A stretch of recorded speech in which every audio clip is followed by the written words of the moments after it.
And now back to your regular programming. If you speak better to yourself. You showed up for probably the dumbest conversation we've ever had on this show. Let's have that smile again. Tell me how that happens. Physically should not happen. Relax. If you say it Give me as well. 3 times a day, God will line it up. He's just an absolute hack, and he gets his ass kicked by the teammates every week. It's just terrible. Welcome back to Hack City. Joe DeLeone, Sean Anderson. Today we've got lots to talk about across the NFL. We're going to get into some of the biggest matchups, but we're going to start off today's show talking about the state of the New York Giants. They just fired Brian Daboll. Before we get into it, though, I want to remind everybody that today's show is presented to you by our good friends over at FanDuel. If you're going to be betting on the NFL the rest of the season, or you want to bet on college football, whatever it is, make sure to head on over to FanDuel. Also, for folks tuning into us, if you want to check out our betting show that we're doing over at the Sports Geek, we're going to be live for the first time this Thursday. We did our first show last week, kind of testing the waters. Our first live show. Go check out the Geeked Up podcast, which is a part of the Sports Geek. Just type in Geeked Up, GEEK''D, Geeked Up Bets podcast. Sean, you got any lines that you're liking tonight or anything, by the way? I tell you what, it's hard to not get excited about Philadelphia technically being an underdog in the modern NFL. They are? I didn't even see that. They are getting 1.5 points from minus 120. Technically, the money line is a pick 'em, minus 108, 108 between the Packers and the Eagles. It's in Green Bay. You give me Philly as an underdog, I'm going to like Philly as an underdog. I think a lot of people will also. Yeah, you got to grab that free opportunity there over at FanDuel if you want to bet on Monday Night Football or any other games this season. All right, Sean, we gotta jump right into the Brian Daboll stuff. Of course, by the way, this breaks after I'm thinking, oh, nothing's going to happen. All the media people that cover the Giants are talking, oh, yeah, no, it's not going to happen. They're going to wait until the end of the season. So I'm taking my time, meandering about getting things done, and then boom, the news hits. I got to scramble and get 4 things done that I hadn't previously finished. But, regardless, Daboll's out. He's cooked. 20-40-1 record. Somehow his winning percentage was not the worst of the Ben McAdoo, Pat Shurmur, Joe Judge string of coaches, which is the worst part about this. Is that why you're laughing? Yeah, I can't believe you were already right there with it. Whoa, but that's the craziest part about it. That's crazy. He technically wasn't the worst coach. I got a couple of things with this. Daboll deserved to be fired, and I'm glad that ownership didn't dupe themselves into thinking we have to keep together our young, talented star quarterback, Jackson Dart, with the guy who advocated for drafting him. He was not winning, or he was not performing at the high level that he was and having the hot start to his career because of Brian Daboll. He was succeeding in spite of him. He was finding ways to produce despite not getting the support from the play calling, the late game decision making, the roster management. All of it was completely misplaced. Brian Daboll's time with the New York Giants was completely impacted by the fact that he lacked the execution and attention to detail to make sure his team won. It starts in the preseason. How effectively were those guys practicing? How locked in were they? The simplest shit would show up in games. Untimely penalties, missed tackles, fundamentals were not met.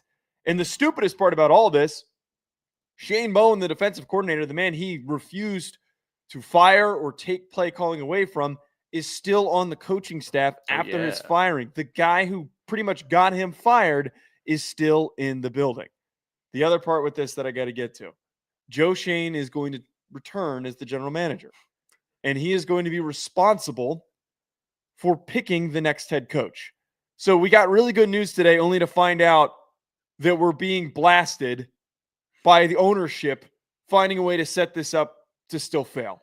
You can't let a guy that has mismanaged the roster where it lacks depth at key positions, those key positions that lack depth being the team's biggest weaknesses, you can't do that. You can't give him the power and the authority to pick the next man to run the team. I don't know if I should feel good today, if I should feel worried, or I should just kind of just sit and wait. You know what? You should probably feel good.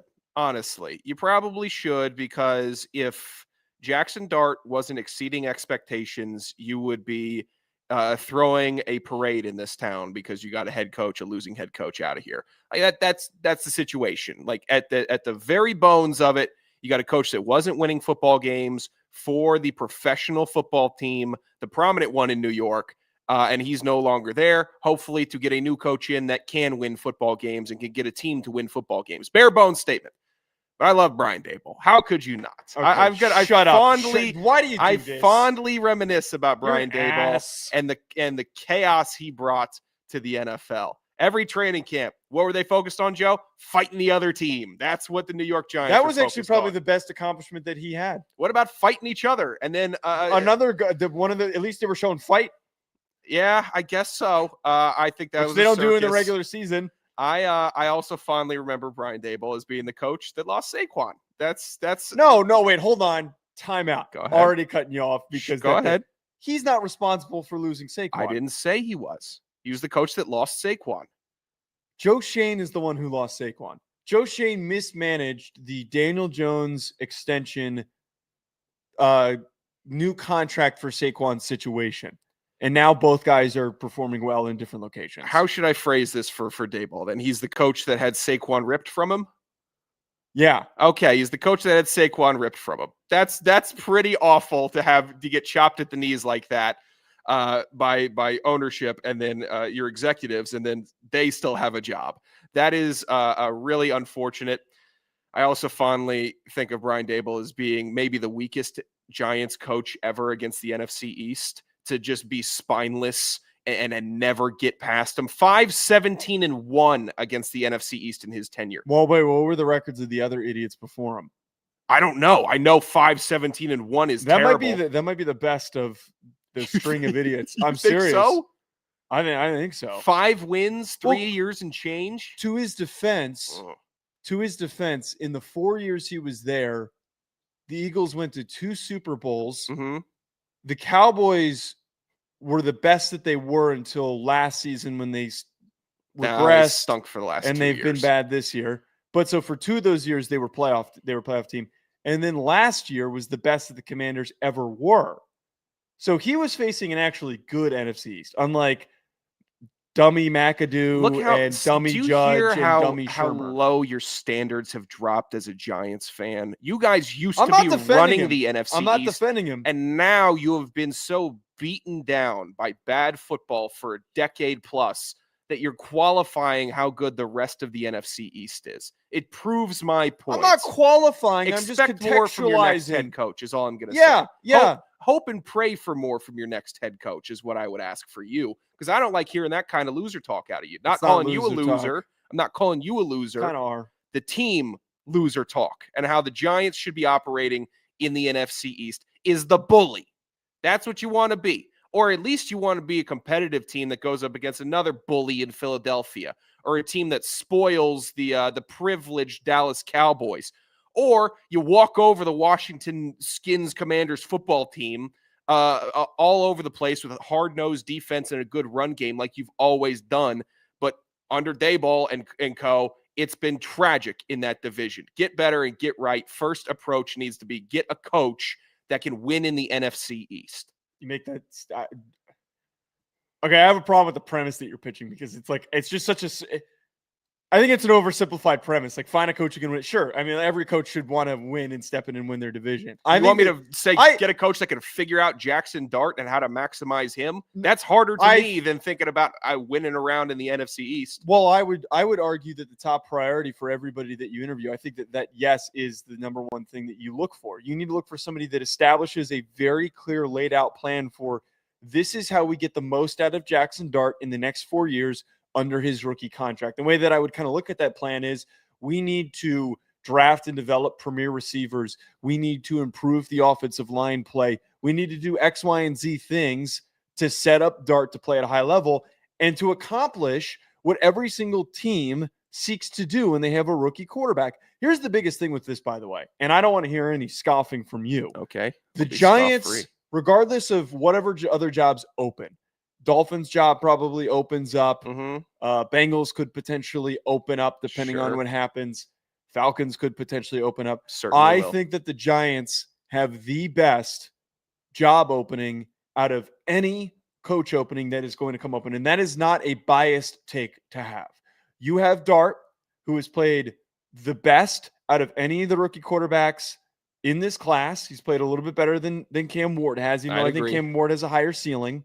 He has a star wide receiver on a rookie contract in Malik Neighbors. He's got a star left tackle in Andrew Thomas. He's got 2 elite pass rushers in Abdul Carter and Brian Burns, one of which is also on a rookie contract. You've got a defensive leader in Dexter Lawrence. You got Cam Scadaboo and Tyrone Tracy, which are a really solid, underrated running back duo. And also you're in New York. You win in New York and you win with that core. You are treated with absolute respect. Yeah, you're king of the city. You put together 2 playoff seasons. That's all you need to earn yourself like 5 more years of failures, theoretically. I'm not saying that should be the goal, to hire somebody who only gets you to the playoff twice in the next, let's say, 7 years. But if you put together a playoff season in your first 2 years, Giants fans will rally around you. They did it behind Brian Daboll, hence why he kept getting defended during this stretch. It's a very, very solid sound take. It's not a better job than Atlanta, but it's a sound take. I'm not scoffing. Good take. Not a better job than Atlanta. It's better job than Atlanta. No, it's not. It's actually. When has Atlanta been historically good? What do you mean? When's the last time you went to a Super Bowl, pal? When was the last time Atlanta won one? Dude, what have you done for me lately as a Giant? What? No, but no. Hold on. Atlanta has not won. We have 2. Yeah, exactly. We have 2 Super Bowls in the last 20 years. Won one 13 years ago, buddy. You haven't done Dick all since. All right, this century we have 2 Super Bowls. That's correct. That's very good. Well, that's good. It's historically been a tremendous franchise in a city that backs its team. Now, in my time being alive, Atlanta has been to 2 Super Bowls in 98 and 16. Chips didn't fall how they fell. You can't claim 98. Can I not? Were you alive? In 98? Yeah, I was alive in 98. No. When is your birthday?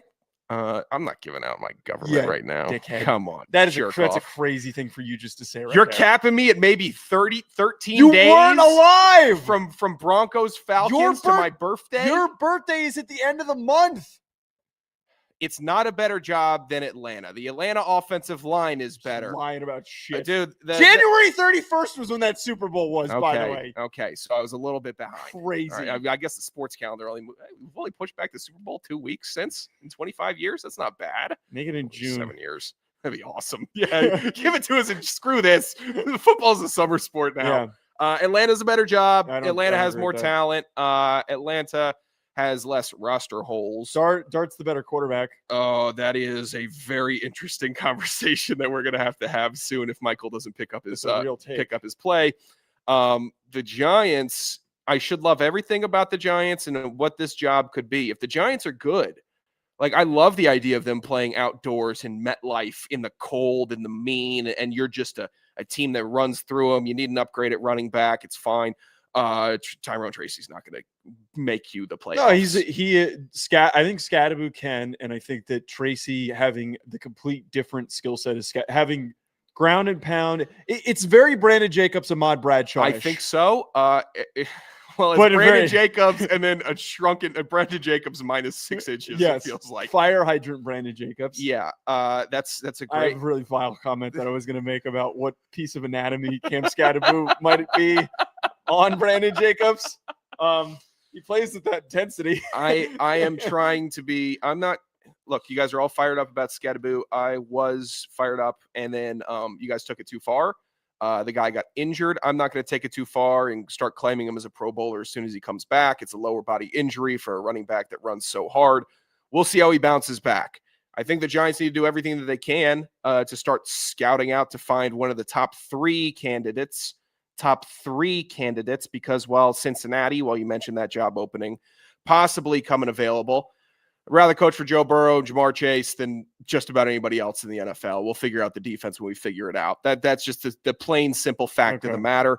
You'd rather have that guy at the quarterback and a bad defense than whatever the Giants. Well, I'd rather have the financial flexibility provided for because fixing their defense is going to be. I completely take it back already. I don't want to deal with Cincinnati ownership ever in my life. Trying to deal with the penny pinching that happens over there. So I'm way out on this is why I stand by this, and I think that it's very clear because every time Jackson Dart plays a team, an opposing coordinator or opposing head coach will make a comment about Jackson Dart. Like they'll go out of their way to make a comment about Jackson He's a Dart. dude. You know who you guys should hire? Genuinely, I've been racking my brain about it. Uh-huh.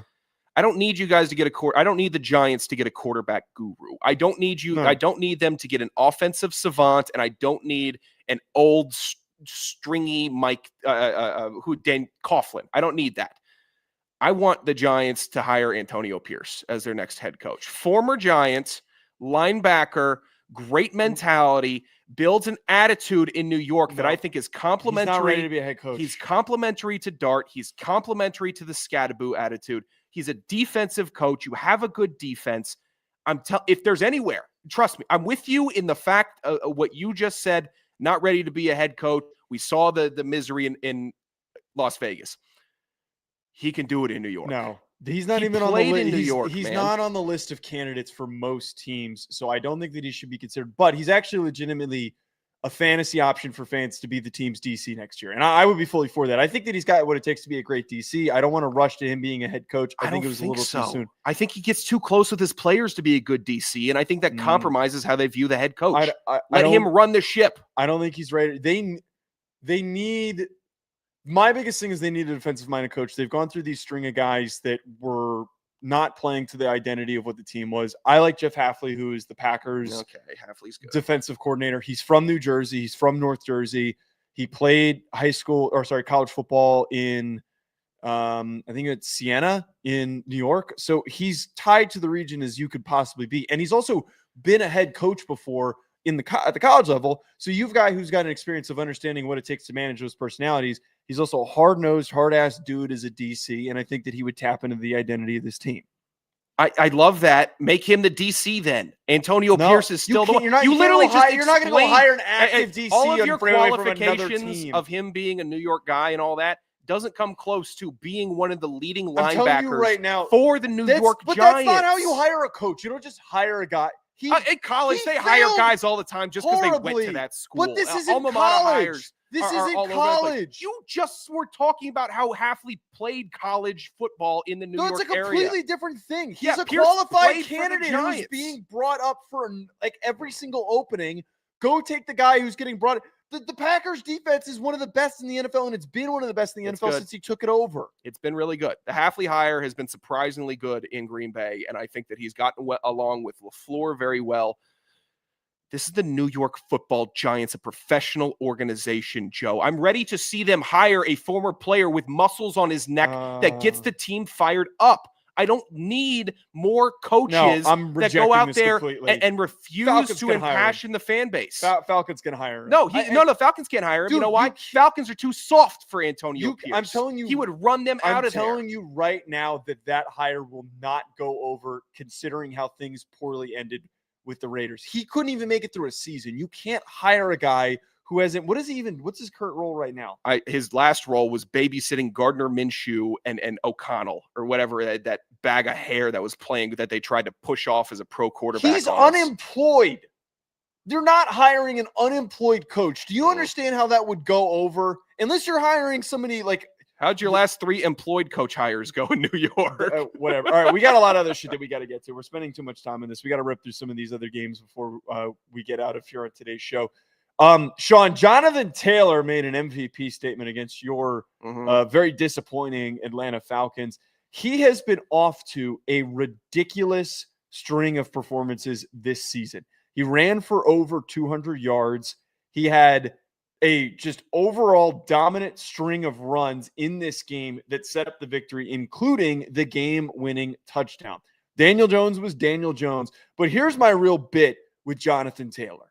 I think that we need to stop with this crap and stop this assertion that we can't give the MVP to a non-quarterback. I think that there has not been a single player in the NFL this year that has been more important for his team's success than Jonathan Taylor. They weren't winning that game if Jonathan Taylor wasn't on the field. He found a way, despite the Falcons doing everything that they could to try and slow him down. He did everything to elevate his team. Look, Daniel Jones, and I kind of writing today about the Giants situation kind of made me think about this. Daniel Jones succeeds when the run game is dominant, and he has looked a lot better than he has previously because he's had Jonathan Taylor to lean on. This dude is killing it. He is going to finish this year with a ridiculous rushing total. And in a year where it feels like there's no clear best quarterback, give it to Jonathan Taylor. Yeah, that he is the best player in football right now. I'm tired. Give it to the running backs. I love a running back. Make it a running back league again. I'm not going to vote for Josh Allen over Jonathan Taylor, because if you're a quarterback and you're losing a bunch of stupid ass games like he's doing, losing to Miami, losing to Atlanta, then give it to a running back, somebody that's actually contributing. Jonathan Taylor is the MVP. Jonathan Taylor beat Atlanta on his own. A multi-turnover performance from Daniel Jones was erased by Jonathan Taylor being able to put up 244 and 3. And then his ability to go from bottled up to, and obviously stand behind his offensive lineman, not get tackled, still burst for 83 yards, longest run of the season in the NFL, by the way, beating his counterpart in that game, Bijan Robinson, by 2 yards. He's so impressive, and it's his 6th year in the league. He's only 26. Like, that's so crazy to me that he still has juice, and he ran a lot in college. This guy is a freak. Give it to him now. Give it to Jonathan Taylor while he's earning it, and don't let this be one of these running back seasons that we look back on as like, oh, how did he not get it? How could he not? First in rush yards by 200 plus yards, by the way. First in rushing touchdowns. He has 5 more than Josh Jacobs, who's sitting at 10. Most 40-plus yard runs, and tied for first most 20-plus yard runs at 8. He's just carving teams up. It's really, really impressive to see what he's doing. I don't like anybody else in the MVP over him also. I wish I could challenge you with something stupid, but I can't. He's running away with this. No pun intended. Thank you for intending the pun, though. Yeah. I just think simply it's supposed to be most valuable player. Mm-hmm. The definition of the stat is, or the award is most valuable player. Who is the most important player for his team out of anybody? It's Jonathan Taylor. Drake Maye has been great, man. Like, Drake Maye has been awesome. He has completely elevated his team. He's been a driving force for their success. Josh Allen is finding ways to succeed without having really good receivers to turn to. But here we are with a running back that is opening up and expanding the offense. That is what needs to be discussed here. He is creating success for this team that they would not have if it wasn't for his dominant explosive ability to pick up chunk play after chunk play. So I think that we're both on the same page here. Give Jonathan Taylor the damn award. You look like you've got you take out 1,200 yards and 15 touchdowns off the Colts, they probably have 2 wins right now. I think the player he's probably battling the most with right now is actually Matt Stafford, right? Yeah, Stafford's quietly kind of been right. Look, I think Drake May's been great. Tough. I think Drake May's been great, but like, how much do we like really put that on? Look, this is all Drake Maye. That's going to be a Coach of the Year award for Vrabel. It's a Vrabel bit. Unfortunately for Maye, look, I think there's an MVP coming in his future for sure. 1, if not 2. It was, especially with that 24 class, it's going to continue to blossom to be a really, really strong quarterback class that comes in and takes the prime after Mahomes. It's really, really solid, but this is a Vrabel year for the Patriots. It's all good. All the glaze is going to go to him, rightfully so. And Drake Maye has been phenomenal, but he's not playing lights out like Stafford. And I think Stafford's MVP case gets solidified by his 2 games that he still has to play against Seattle. If he goes and works that team, which looks like a Super Bowl literal candidate, maybe favorite from the NFC right now, if he goes and beats them down, has 3 touchdowns in each game, that's an MVP season, and we'll have a real tough conversation between him and Jonathan Taylor. Right now, though, if they're just pacing alone between Stafford and Taylor, it has to go to Taylor. It has to. All right, let's move on to talking about the Patriots here, who we just referenced. Patriots got a really, really impressive victory over the Tampa Bay Buccaneers. Really legitimate win because they had this string of games where they were beating up on some bottom feeders, but now they have themselves a very respectable performance against the NFC South's best team.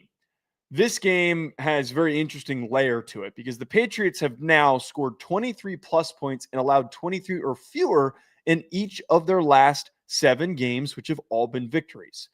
The really interesting layer with this, Sean, is that out of the 8 previous teams that have accomplished this, 5 went on to win a Super Bowl or an AFL/NFL championship. I'm not saying the Patriots are going to a Super Bowl, but I would argue that that is a pretty important layer to how the Patriots have become one of the most balanced teams in the NFL. Now, I want to add in here this as well.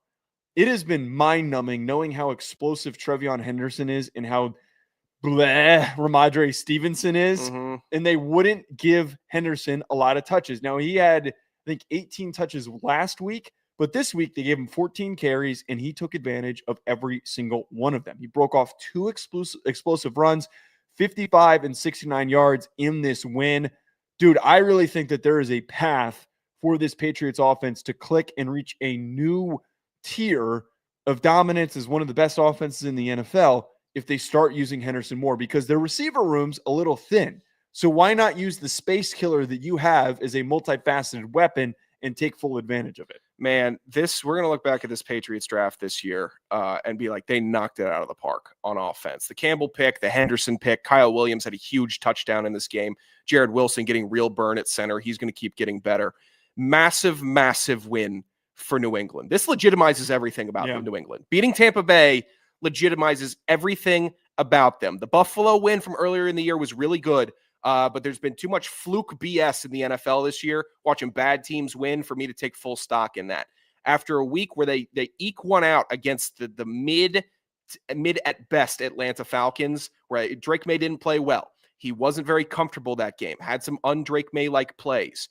Bounces back against an even tougher opponent with an even grittier win. This team's made of the right stuff. Who could have predicted?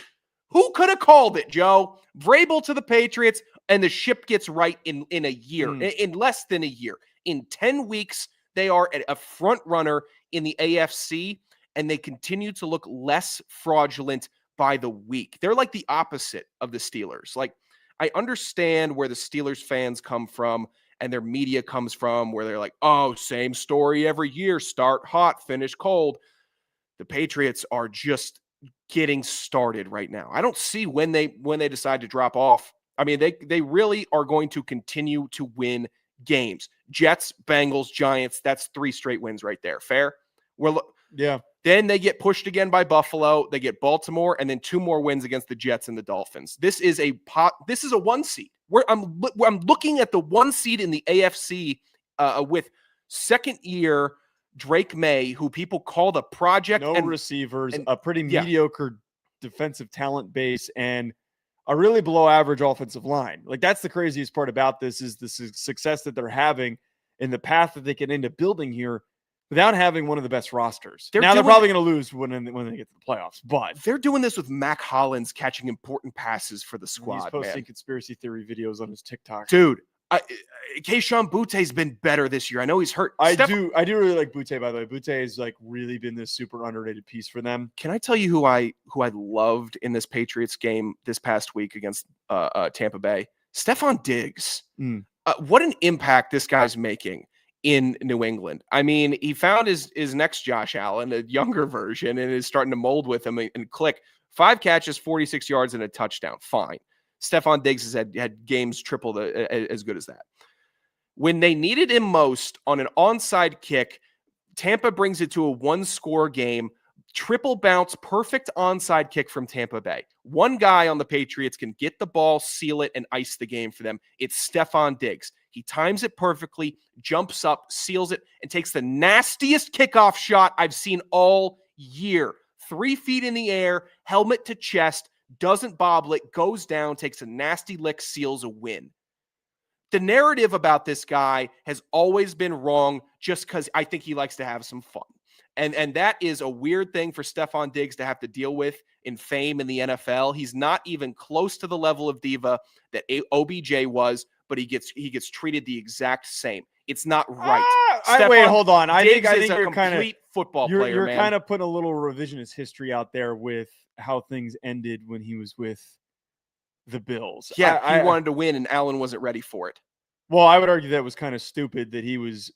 If that was his perspective, it's pretty stupid if that was how he was framing it. I'm not saying he would be on a Super Bowl caliber. They would be a Super Bowl winning team if he was still there. I'm not saying he wasn't a little bit emotional. But after the information came out from why Buffalo was so off that day with Josh Allen's issues, pregame.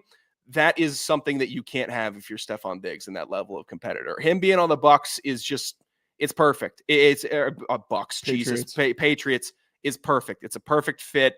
On the other side of the coin, I don't worry about Tampa Bay in any way. I'm just not worried about them. They're going to get Bucky Irving back.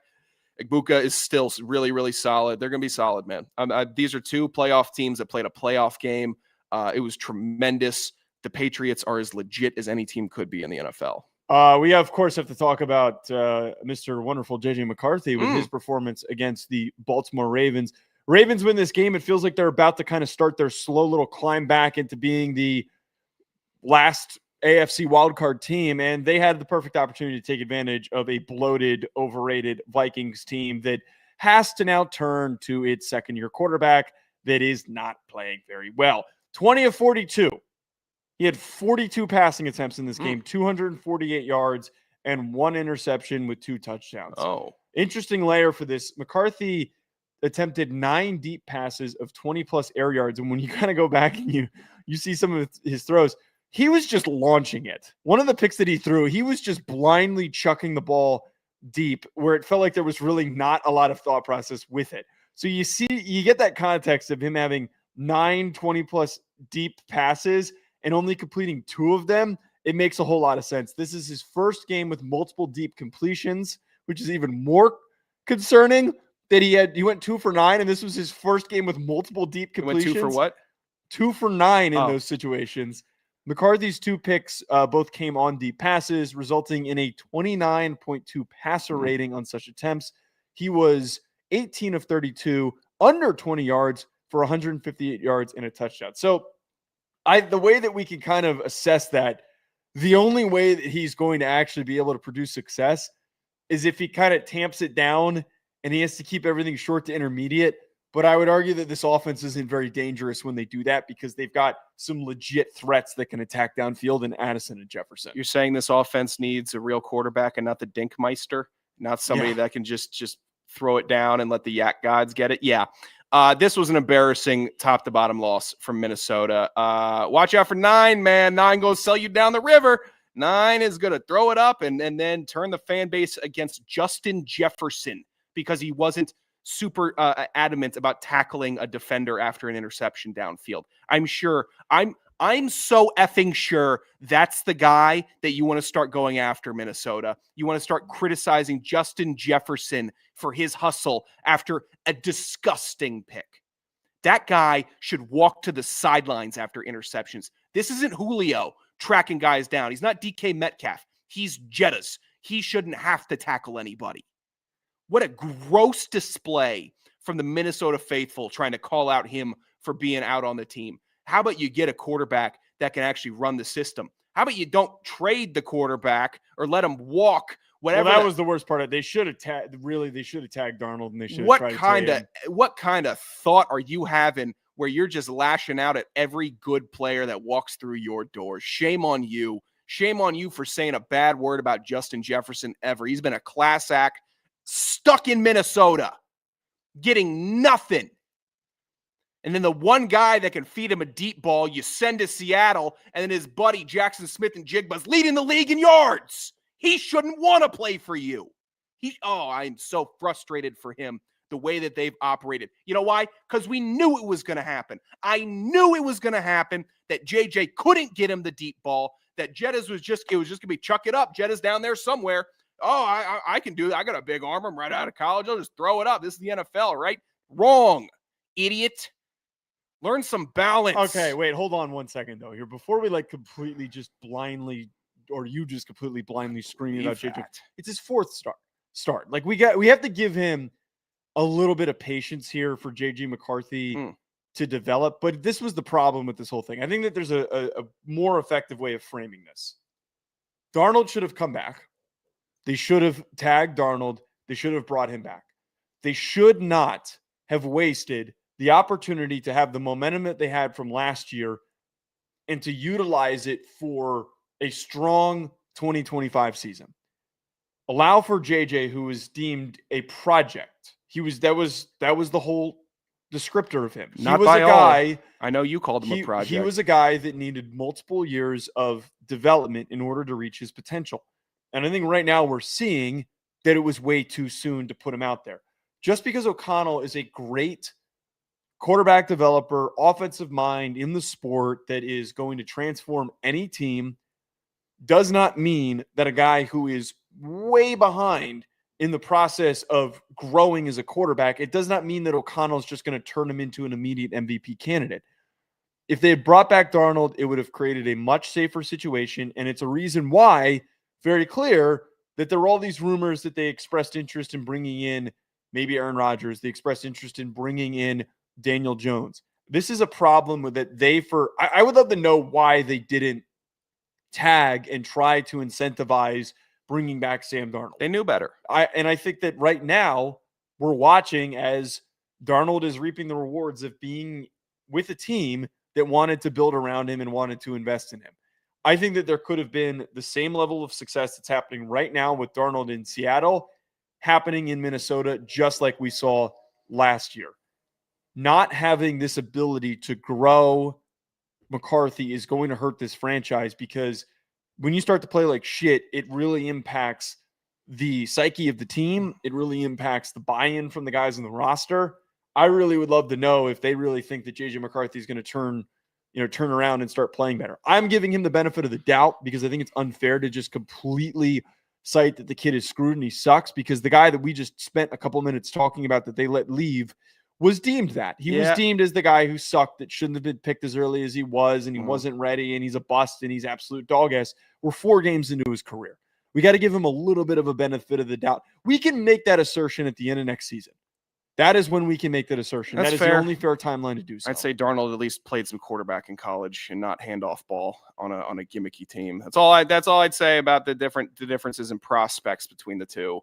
And what comes out of Minnesota in the locker room is very positive about JJ McCarthy. It's that the team believes in him, that they rally behind him, that they're not annoyed by the fake demon bit that he does. Like also, you're 4 games in. This is my irritation. You're 4 games in, you're giving yourself a fake demon nickname for TikTok. Well, so this is where it's justified. This is the totally justified criticism, because it's like this is the NFL, man. You come in and you earn it. When 9 comes out, he shits my pants. Yeah, when 9 comes out, he loses the game for me and turns a bunch of all pros against me. I love it when 9 comes out.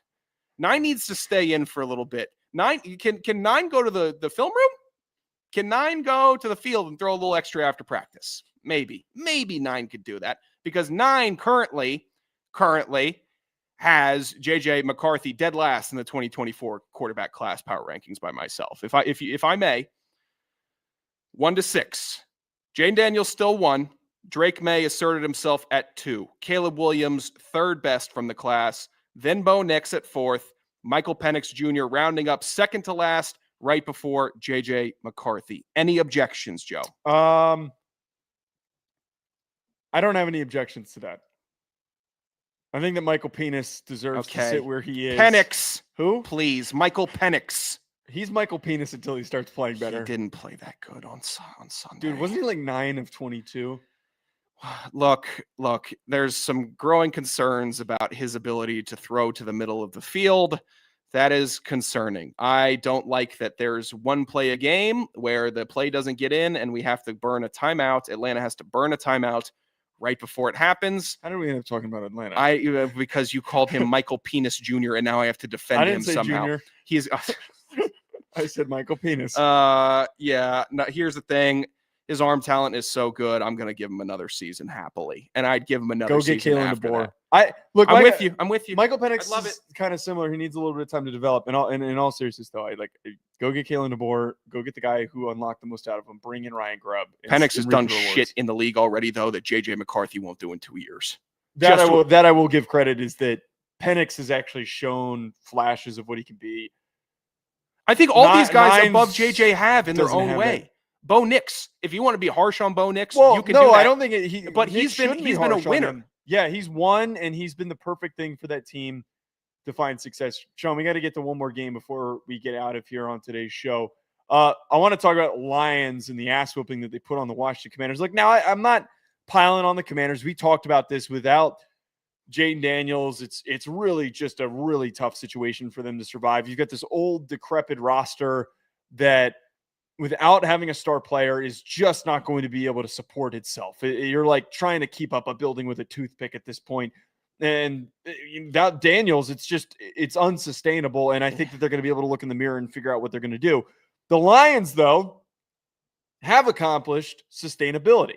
Now, this was a bit of an underrated storyline that I don't think nationally a lot of people were tracking until it got started being talked about during, before, and then after the game. It was talked about very heavily. Dan Campbell took over offensive play calling from John Morton. I didn't really consider that there was like a big concerning issue that Campbell had to call the plays, nor did I even know that Dan Campbell could call plays. Oh, yeah. I had no idea that that was something that he had in his bag. Well, apparently it really was in his bag because they had 546 total yards. What's absurd now about this is that the Detroit Lions now have had 7 games with 40-plus points and 500 total yards under Dan Campbell since 2021. The next closest team has had 4 games in the last 5 seasons. It is absolutely unreal. Jahmyr Gibbs, unbelievable, 2 touchdowns. He now has 41 career touchdowns, becoming the 5th player in NFL history to score more than 40 touchdowns before he turned 24 years old. Dude, it's just my favorite thing in the NFL, man. Like the Lions reinventing running the football and having an elite player. I was the biggest fan of Jahmyr Gibbs coming into the NFL when they drafted him where they did.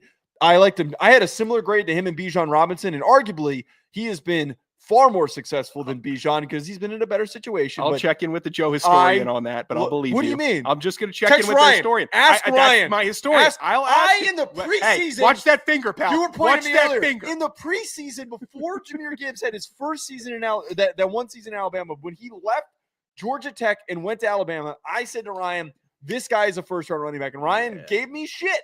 And he kind of questioned me. He's like, oh, are you sure about this? I'm like, dude, this guy could maybe win the Heisman.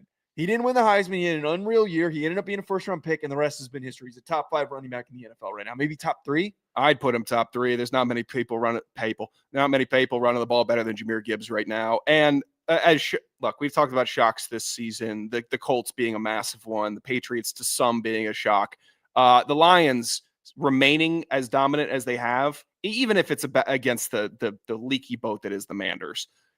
That's impressive. Losing both coordinators and obviously talented offensive coordinator in Ben Johnson, who's doing great things with the Bears. And then they're still putting up these big points.